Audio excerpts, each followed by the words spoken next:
കുട്ടികളിൽ വർദ്ധിക്കുന്ന അക്രമവാസന എന്ന ക്ലാസ്സിൻ്റെ രണ്ടാമത്തെ ക്ലാസ്സിലേക്ക് സ്വാഗതം. നിങ്ങൾക്കറിയാമോ, കുട്ടികളെ മാറ്റണമെങ്കിൽ മാതാപിതാക്കൾ ആദ്യം മാറണം. മാതാപിതാക്കൾക്ക് മാറ്റം വന്നാൽ കുടുംബത്തിന് മാറ്റം വരും. കുടുംബത്തിന് മാറ്റം വന്നാൽ തലമുറയ്ക്ക് മാറ്റം വരും. തലമുറ മാറിയാൽ രാഷ്ട്രം തന്നെ മാറും. മാസിഡോണിയയിലെ രാജാവായിരുന്നു മഹാനായ അലക്സാണ്ടർ. BC 356 അദ്ദേഹത്തിന്റെ ജനനം. 20-ാമത്തെ വയസ്സിൽ തന്നെ മാസിഡോണിയയിലെ രാജാവായി. തോൽവി എന്നറിയാത്ത ലോക ചരിത്രത്തിലെ എക്കാലത്തെയും മികച്ച സൈന്യാധിപന്മാരിൽ ഒരാളായിരുന്നു അലക്സാണ്ടർ. അർപ്പണബോധമുള്ള സൈന്യവുമായി പടിഞ്ഞാറൻ ഏഷ്യ, ഈജിപ്റ്റ്, പേർഷ്യ തുടങ്ങിയ രാജ്യങ്ങൾ കീഴടക്കി. ഗ്രീസ് മുതൽ ഇന്ത്യയുടെ പടിഞ്ഞാറേ അതിർത്തി വരെ നീണ്ടുകിടക്കുന്ന വലിയൊരു സാമ്രാജ്യം അദ്ദേഹത്തിന് 30-ാമത്തെ വയസ്സിൽ അദ്ദേഹം പടുത്തുയർത്തി. ലോകം കീഴടക്കിയ മഹാനായ അലക്സാണ്ടറോട് ഒരാൾ ചോദിച്ചു, നിങ്ങളുടെ ജീവിത വിജയത്തിൻ്റെ ഏറ്റവും വലിയ കാരണം എന്താണ്? എനിക്ക് ജന്മം നൽകിയ എൻ്റെ മാതാപിതാക്കളും എങ്ങനെ ജീവിക്കണമെന്ന് പഠിപ്പിച്ച എൻ്റെ ഗുരുവായ അരിസ്റ്റോട്ടിലുമാണ് എന്നായിരുന്നു അലക്സാണ്ടറുടെ മറുപടി. ഈ സംഭവത്തിൽ നിന്നും വലിയൊരു പാഠം നമുക്ക് പഠിക്കുവാനായിട്ടുണ്ട്. ഒരു കുട്ടിയുടെ ജീവിതം രൂപപ്പെടുത്തുന്നത് മാതാപിതാക്കളും അധ്യാപകരും ചേർന്നാണ്. എന്നാൽ ആദ്യത്തെ അധ്യാപകർ എന്ന് പറയുന്നത് അത് മാതാപിതാക്കൾ തന്നെയാണ്. അവർ കുട്ടിയിൽ വിതയ്ക്കുന്ന മൂല്യങ്ങളാണ് പിന്നീട് ജീവിതത്തിൽ ഫലം കായ്ക്കുന്നത്.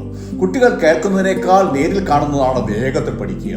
മാതാപിതാക്കൾ കോപം, വഴക്ക്, അശ്ലീല പദങ്ങൾ ഉപയോഗിക്കുക, നുണ, പരസ്പരം ബഹുമാനമില്ലായ്മ എന്നിവ കാണിച്ചാൽ കുട്ടികൾ ആദ്യം അത് പഠിക്കും.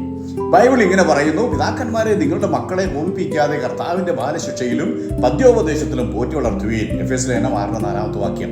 ഇവിടെ വളർത്തുക എന്ന് പറഞ്ഞിരിക്കുന്നത് ഭക്ഷണം, വസ്ത്രം, വിദ്യാഭ്യാസം എന്നിവയെക്കുറിച്ച് മാത്രമല്ല, നല്ല സ്വഭാവത്തിലെ കുട്ടികളെ വളർത്തിയെടുക്കണം എന്നാണ്.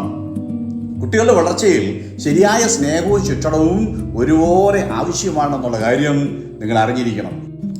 തെറ്റുകൾ ചെയ്യുമ്പോൾ കുട്ടികളെ ശിക്ഷിക്കാതെ സ്നേഹം മാത്രം നൽകിയാൽ ആ കുട്ടി ഉത്തരവാദിത്തമില്ലാത്തവളോ ആയി വളരും.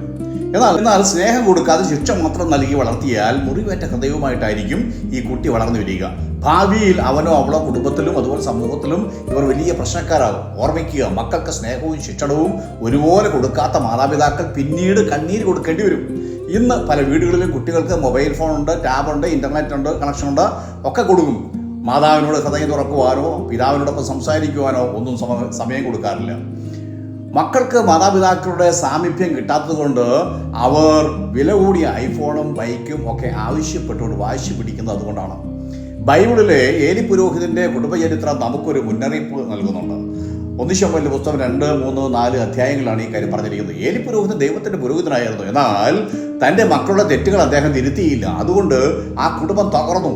ശുശ്രൂഷയ്ക്ക് വിഘാതം സംഭവിച്ചു. ദൈവത്തിന്റെ ന്യായവിധി ആ കുടുംബത്തിന്മേൽ വന്നു. നിങ്ങൾ ഫോളോ ചെയ്തിട്ടില്ലെങ്കിൽ നിങ്ങൾ ഫോളോ ചെയ്യുക, ലൈക്ക് ചെയ്ത് ഷെയർ ചെയ്യുക.